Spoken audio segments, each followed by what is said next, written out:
So this is my top 5 pointless car video. 5 things no one cares about.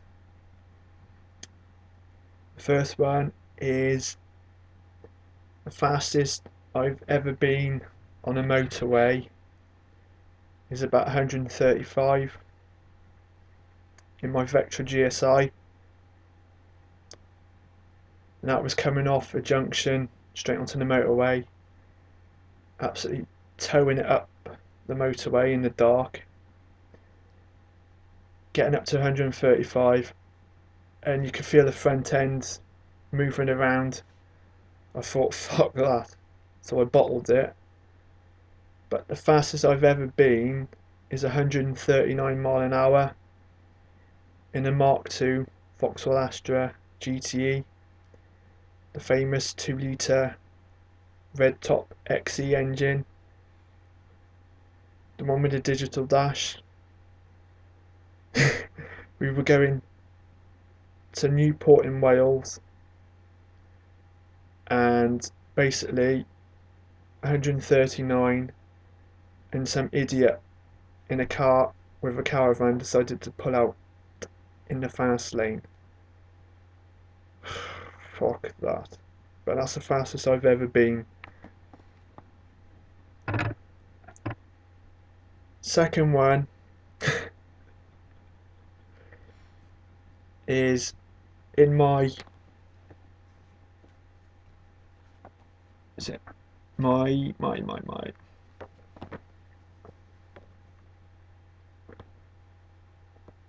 my Fiat Uno Mark II 1400 turbo. Now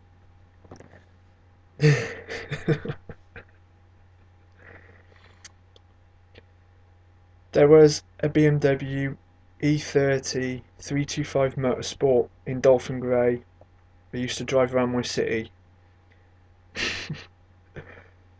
Being an inexperienced driver in that pocket rocket 1400, one day I pulled up alongside him at the lights, and naturally, as we were going out into the sticks, I followed him.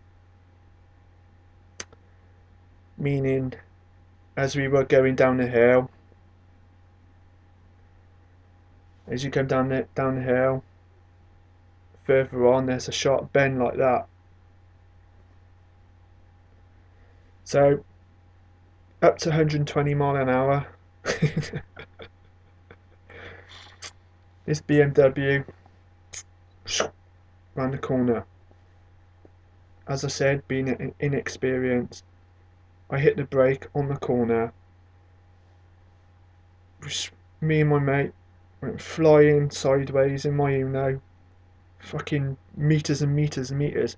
I went into a ditch, into a farmer's field, and we looked at each other, and hysterics just kicked in of what I've just done. Crazy.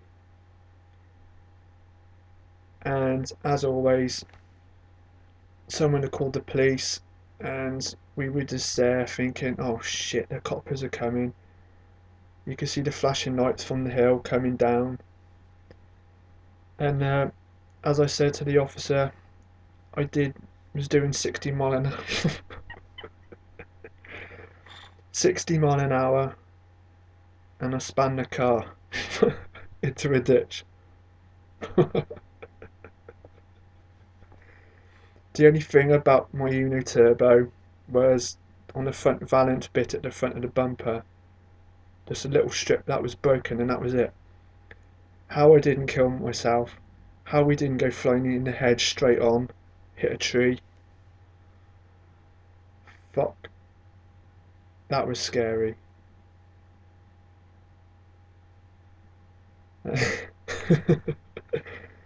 3. As Top Gear says, you're not a petrol head until you own an Alfa Romeo. And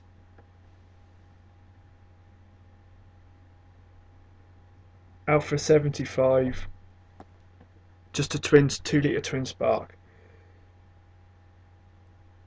That thing was nothing but fucking trouble.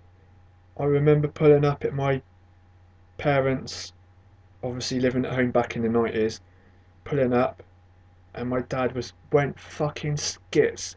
Why the fucking hell have you bought that fucking piece of shit for? You ain't gonna get nothing back for it. As I said, that car was fucking trouble, and I've had nothing but trouble with that car. Going along, coming out of work, clutch pedal decided to stick to the floor, meaning that I was in panic because I was coming up to a junction and all I could do was put a brake on and the handbrake. Oh my god, that thing had just stuck to the floor and I couldn't get it up. How I didn't crash into a car. You know, you drive along, the next minute, all the interior lights would come on. And you're thinking, fucking hell. Dodgy, typical Alfa Romeo electrics, Italian electrics from that era. Fuck. Another one was the handbrake. It's not like a normal handbrake. It was like off a Boeing 747 handbrake where you just lift it up like that. I remember in the center console, the two electric windows, rear windows, are at the front of the car, and the front two electric windows were up where the sunroof was. Fucked up car. That thing was a bane of my life. That thing had completely destroyed me and all my money that I saved up back then. Sometimes I just really want to cry, because that thing has just completely destroyed my life up until what I'm doing now. If I hadn't bought that car, my life would have been better. But that thing has completely ruined my life, and the amount of money I wasted since then, and I blame that fucking piece of shit I bought.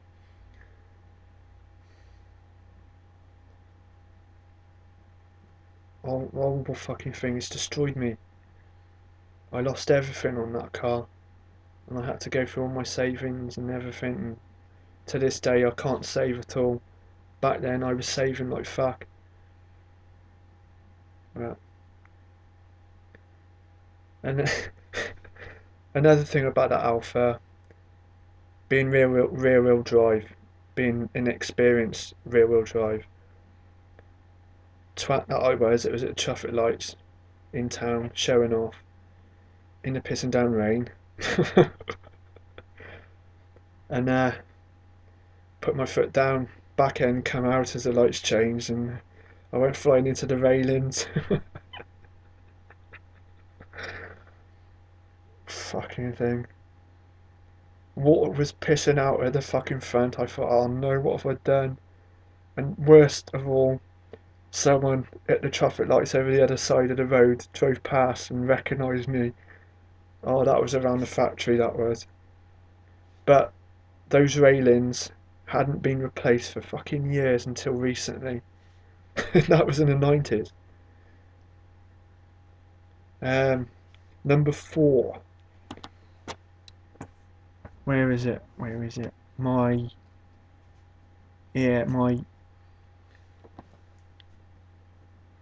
BMW 320 SE. There's a bridge out in my city. It goes narrow to wide to narrow to let the cars through. Me being a spanner, not bother looking at the car in front as I was looking over at the river. The twat in the front and the Toyota Camry with a tow bar decided to stop instead of going, and as I wasn't looking, I went into the back of him. What happened? Well, the only damage to my car was the centre grille, which is pretty much common as fuck back then. I completely went into the back of this Toyota Camry, pushed his back boot in a bit. 700 fucking quid I had to pay out of my savings back then. That learned my lesson. Why you didn't go instead of just going and stopping without me being a spanner and looking at the river and not the fucking car in front, thinking he was going. Right, number 5. Where is it? Where is it? Ah, where's the photo? I got all these photos out here and I can't find one of my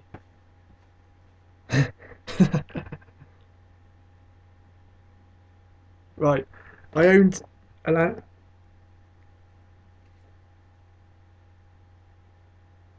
Lancia Delta Evo 1. Okay, right. And the car came with green Alcantara or green suede or Alcantara or whatever you want to call it. So trying to find leather interior for a Lancia Delta back in early 2000 era was impossible to find. I went on a forum and this bloke was up for selling his black leather Recaros, straight swap for my green Alcantara or suede, which was really nice. It did suit the car, but me being me, I had to have the black leather Recaros, as you can see here. Left-hand drive, obviously, being a Lancia Delta Evo. So I met him in I met him in a car park between where I live and where he lived, in the middle, in a little town, in a car park, in the daylight. So where we were, two Lancias pulled up alongside each other, stripping the interiors out, and obviously someone got suspicious of thinking, we better call the police here, two people have taken the car interiors out in broad daylight. Why, so naturally there we were, buying our business, taking and bolting all the seats and door cards, and this copper pulls up in the cop car. But luckily we explained to him that we were Lancia enthusiasts and we were swapping interiors. Right? But if you're going to do something, why do it in the daylight? Anyway, that leather was fucking lovely. Oh. But there's my 5 car facts that no one really wants to know about. If you got any, please do a video. I'll be interested to know what your 5 pointless car facts are.